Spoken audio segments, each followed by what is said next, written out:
It's Monday, January 6, 2025, and we are wrapping up our coverage on the major winter storm that has just went through the eastern and the central part of the United States, bringing about severe weather, snow, and ice, and it's still pummeling the East Coast right now as I film this video. Washington, D.C. up through southern portions of New Jersey are getting a lot of snow, and then another shot of snow is coming through Indiana, moving towards the east. Here's how much snow we've seen so far. It looks like a lot of the winners, the highest totals, as expected, happened over here in Kansas. 18 inches near Chapman, Kansas. Right around Kansas City, we had about 14 inches or so. Near St. Louis, a little over a foot of snow. It depends on which side of town you were on, but anywhere from 8 to 12 inches was the common total around St. Louis. There was also near Springfield, a couple areas near 8 inches. Louisville, Kentucky ended up with about 8 inches of snow. Cincinnati ended up with about 8 inches of snow. There was a couple of areas where we got less snow than I think we originally anticipated. That includes southern portions of Illinois, where a lot of places only got 2 to 4 inches. Also, just north and east of Dayton, Ohio, up here in Columbus, we got anywhere from 2 to 5 inches of snow across the Columbus area, but I think we were expecting a little bit more than that. But for the most part, this has been a really good forecast. Everything happened pretty much exactly like we thought it would. Some of the totals got a little bit farther south than what we expected over here in the mountains of Virginia, even into North Carolina. Mount Airy got about 3.5 inches. And right now in Washington, D.C. and surrounding areas,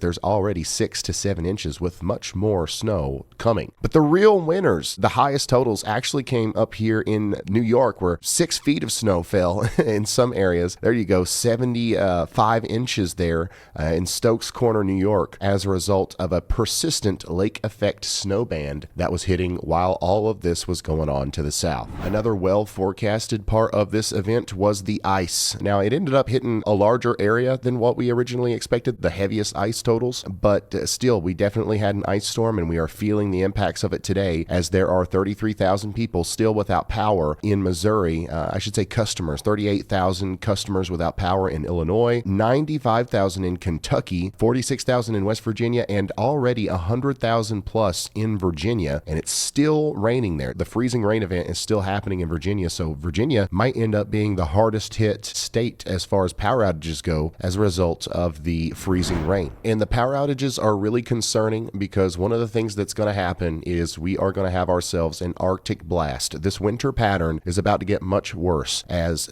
even though the storm has passed now, we are going to be in a very cold pattern, an extremely cold pattern as we go forward. These are the low temperatures for tomorrow morning, and this is not with the wind chill. This is just the actual temperature, what the thermometer will read. Back here towards Kansas City, -4, -5, St. Louis, around 0, Louisville, Kentucky, -4, -5, and then all throughout portions of Virginia, we're going to be in the single digits and teens, just depending on exactly where you are. So it's going to be very cold on Tuesday, and during the day, the high temperatures are not going to get much better. It's going to be in the 20s through a lot of Missouri, Illinois, Kentucky, Indiana, and Virginia. This is why we were kind of really talking a lot about the potential power outages. I really hope that people have got kerosene, propane, whatever it is that they need to get themselves through an extended power outage, which looks like it could be possible in some parts of Kentucky and Virginia, especially as the temperatures are just going to get even colder on Wednesday morning. Look at this, near -7 down here in southern portions of Indiana near Evansville. A lot of Kansas is going to be below 0. It's going to be much colder right in this corridor because there's snow on the ground.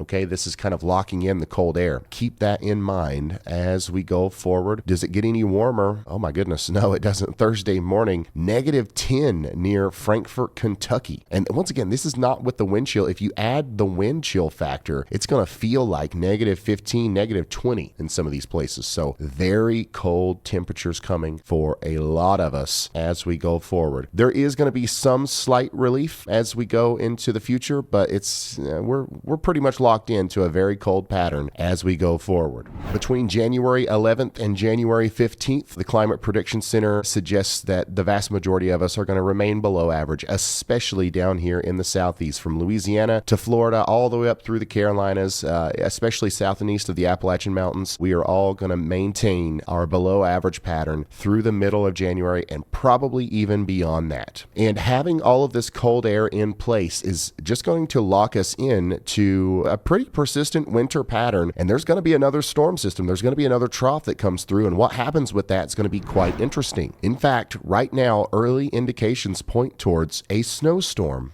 in Texas. You heard that right. As of right now, there is a decent chance on the day 4 probability for a decent amount of snow down here near Dallas, okay? This could be a good old-fashioned Texas snowstorm with snow reaching near Houston at some point. Some of the early model runs are showing a potential crippling winter storm could be on the way for portions of the south central United States. It's early. It's way too soon to talk about specifics, but the signals are there, and I am watching it very closely. The storm is also going to move off to the north and east. It's possible that we see snow in Birmingham, Atlanta, upstate South Carolina, portions of North Carolina, and of course even in Tennessee. This could be a snowstorm for you guys. As far as the intensity of it goes, it's still up in the air, but this is what we're looking at. This is our next storm that we're going to be tracking. Let's take a look at the GFS ensembles here, which is a pretty good way to look at the pattern as we go forward. It's taking an average of a bunch of different model runs, and it's not just one cherry-picked nightmare scenario, which is a lot of what we will see on social media going forward. But after we get this system out of our hair, notice what happens. All models are agreeing that we're going to have this huge Arctic air mass settling in, so that the cold air is going to be there. There's no doubt in my mind about that. Lock it in. The cold air is going to be there. Now, what happens next? Is there going to be a storm? Well, there is going to be a system that comes down through the Rockies,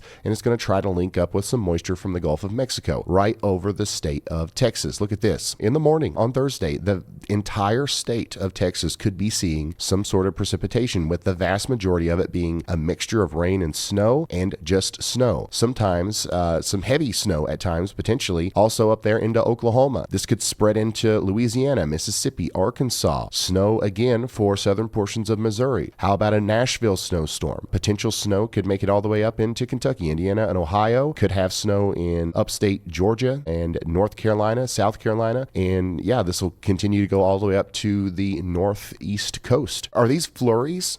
Or is this a hard-hitting snowstorm? That's the question that I don't have the answer to yet. All I've got for you right now is there's a good persistent signal that this is going to be a real storm that we track, and we'll have more fine-tuned details for you every day as we go forward. Here's an interesting parameter from the European ensembles. This is our probability of seeing more than 6 inches of snow on the ground by Saturday, January 11th. Now, most of this would happen on Thursday and Friday, but I just pulled it out to Saturday. 50 to 60% probabilities right around the Dallas-Fort Worth metro for more than 6 inches of snow. 4 days out is nuts. So it's almost certain that somebody down here in Texas is going to be seeing a decent snowstorm as we get into the latter part of this week. It's just the intensity, the severity, and the fine details. That's what we don't know just yet. Now, some of the models are showing this thing being a snowstorm for Texas, but also like a major northeast blizzard. And here's why I don't think that that's necessarily on the table. I want you to take note of our system that we're tracking right now, the one that's caused our snow in the Ohio Valley over towards the mid-Atlantic. Notice how the trough is somewhat neutrally tilted, but there is a negative aspect to it. At least the strongest winds that are wrapping around here are oriented in a way that would allow for cyclogenesis, okay? Can you kind of see how counterclockwise rotation is more favorable here than it is here?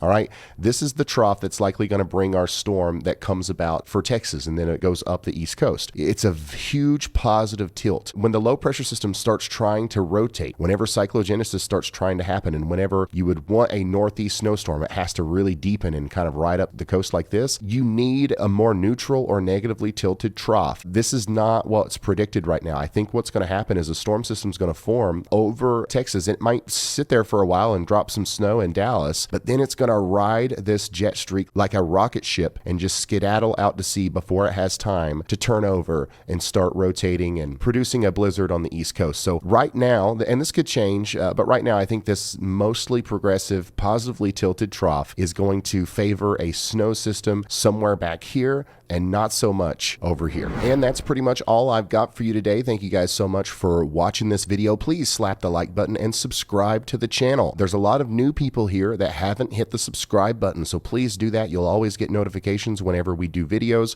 I only do videos when there's storms coming, all right? So you won't hear from me if it's gonna be sunny and 75 and you don't need to worry about the weather. I leave you alone. Also, you'll get notifications whenever we go live, which we only do whenever it's actually a big, hard-hitting storm that's gonna cause major major disruptions. So subscribe to the channel, turn notifications on, and hit the like button. And I appreciate y'all. Thank you for giving us the platform to reach so many people. And we're going to continue to do our best to try to give you real information for free forever. As long as you show up, we'll be here for you. All right. Thank you for watching. I'll see you in the next one. Goodbye.